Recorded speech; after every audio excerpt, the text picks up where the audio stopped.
Right. Good morning, everyone. This is Tim Foster with Northern Woods Wellness and Find Your True North podcast and vlog series. That's a mouthful, but we're going to get started on our week 7 today. So I apologize for the delay with the Memorial Holiday. We were out of town and we didn't get around to it. So we're going to do a little bit of delayed podcast that's going to relate to Memorial Day and the importance of remembering people and how that can be exposure therapy and then how that can lead to really good growth just from a mental wellness standpoint. So that's what we're going to really dive into today. I'm going to try to liven it up a little bit and get you thinking too. So it's going to be more interactive, but hopefully you enjoy it. So for week 7, it's going to be about remembrance and exposure therapy in regards to Memorial Day that happened on Monday. But also a couple updates is that right now we are currently taking clients. Right now I am not, but we are bringing on more individuals in the near future, and we also are able to accommodate more demographics. So we're going to be able to take on kids more. We're going to be able to take on couples more. That's something that we're really aiming for. And we're trying to help our intern, Tyler, get some experience. And so if you're looking for more of a cash or a more reduced rate, then we are able to offer that for Tyler, and he does $60 a session. So if you're interested in that, give us a call, 715-598-1568, and we can get you connected with Tyler, who is our intern. He goes to Marquette, and he has got about 1 year left, but is a fantastic therapist. Please reach out. We get you connected with a reduced rate as well. And he also does take some insurances. So best ways to go about, call us, and we'll walk you through the process. So without further ado, let's dive right on in. That seems to be my catchphrase, is dive on in. Let's dive on into memory, remembrance, memorials, and why they're so beneficial from a mental wellness perspective, and also with grief work. So let's start with just why it's important to remember. Memory is really critical. It's our life story that we get to be able to envision. We get to watch our life story. Our memory can be flawed, but overall, we do remember the things that are very emotional to us. We call that episodic memory in our field. Our brain just latches onto things or onto episodes that really stand out to us in our life. So maybe you remember where you were when 9/11 occurred, or when things were shutting down for COVID. Your brain will almost remember every single detail because that is your episodic memory kicking in during a very emotional situation. There's a little bit of a catch-22 with that too, is because our brain just is more emotional with negative material, which leads us to remembering only negative material. And that's not your decision. That's not a moral difficulty. That is just the human brain, and that is a distortion that happens with all of us. Everyone has these.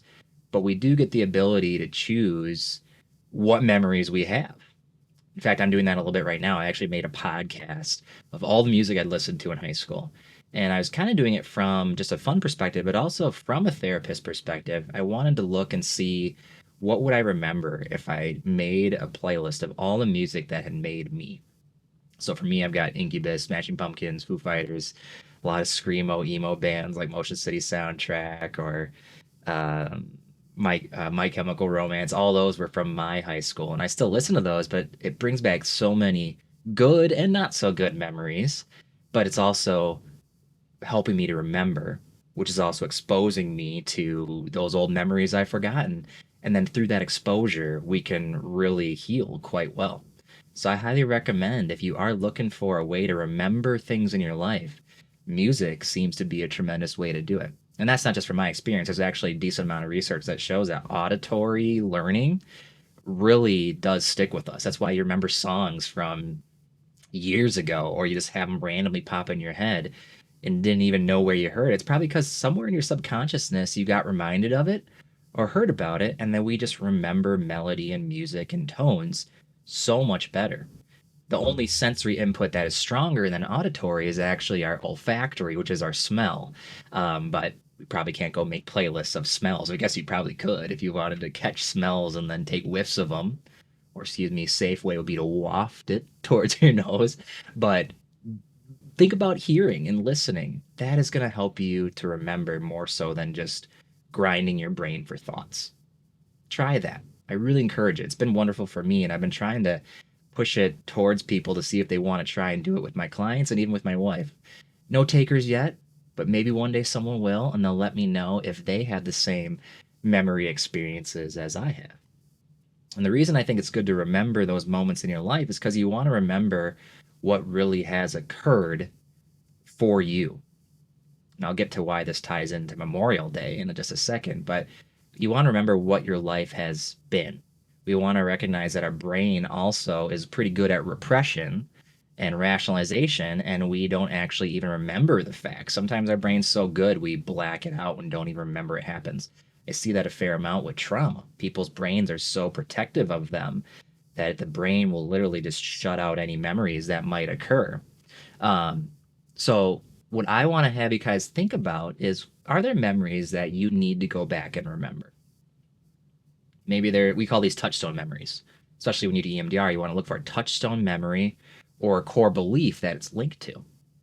Touchstone memories might be like when someone broke up with you and it was hard to get to let that go, or maybe there was a moment where you were scolded or got a consequence when you're younger, but it was over the top, and then now we realize we can't trust a parent because they went well above the standard punishment. And that can happen with bullying too. Just there's a lot of things we might remember that we need to, or don't remember, that we need to go back and remember, especially after the age of 25.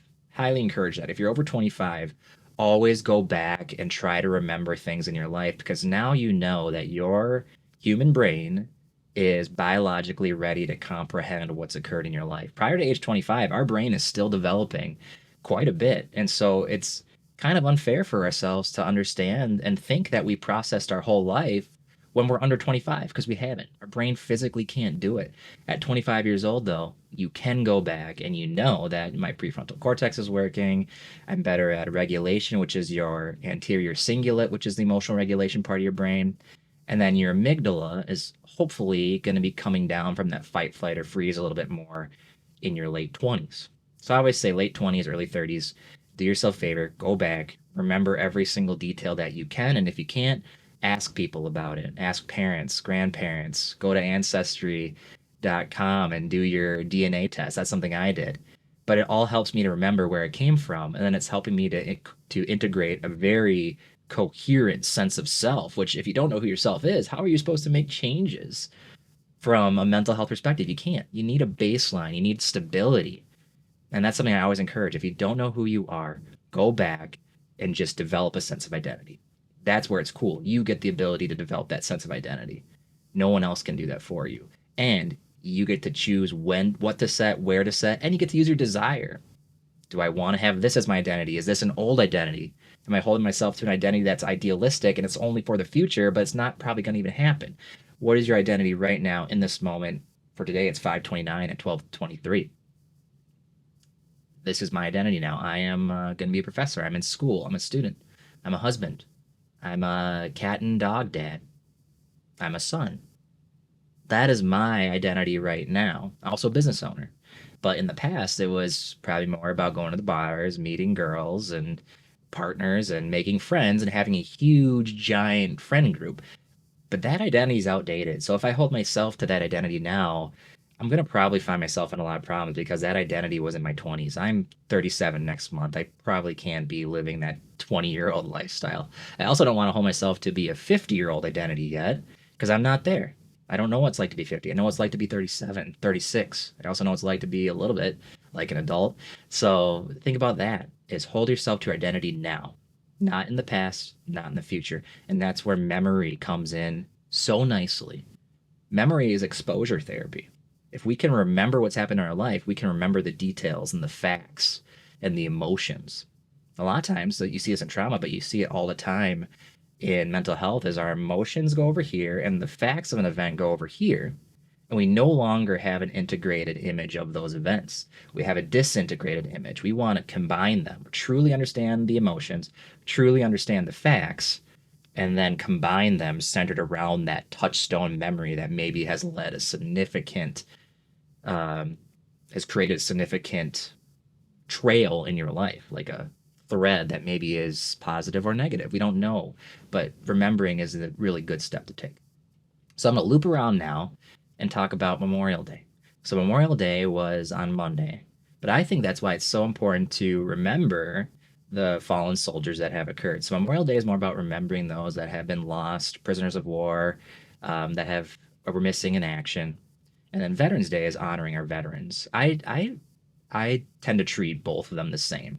My dad is in the VA home. We've had a history of friends and family that have been in the armed services, and thank you to all for your services that have happened, that are occurring, and the challenges that will occur into the future. Just know that Northern Woods Wellness sees you and wants to be there to support you. In fact, Tyler, he is also a veteran, and he has served 2 tours and is really dedicated to helping veterans and their mental health as well. So please don't hold back if you're looking for support.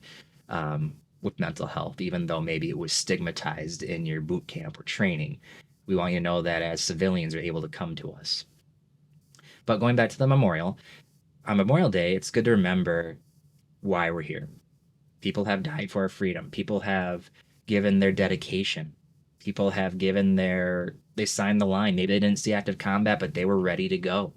And so I want us all to kind of really remember who in our lives has sacrificed so much for yourself or for your family or for your country, not just for um, not just for wars, but who has given you sacrifices or made sacrifices for you? Where have you sacrificed for others?